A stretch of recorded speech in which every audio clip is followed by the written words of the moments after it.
Assalamu alaikum, жалпы YouTube көрүүчүлөр, амансыздарбы? Бүгүн 19-ноябрь 2023 жыл. Нокаттагы жугандар, ушул нокаттагы силерге валюта курс боюнча тааныштырабыз. Саат уже 1 болуп калды буюрса.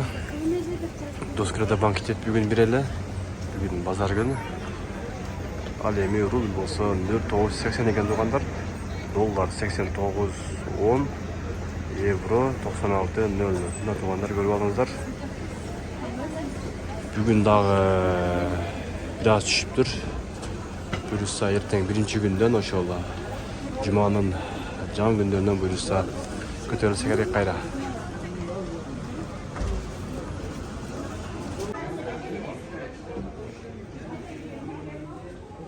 Админкаларда болсо 0.985 экен жугандар.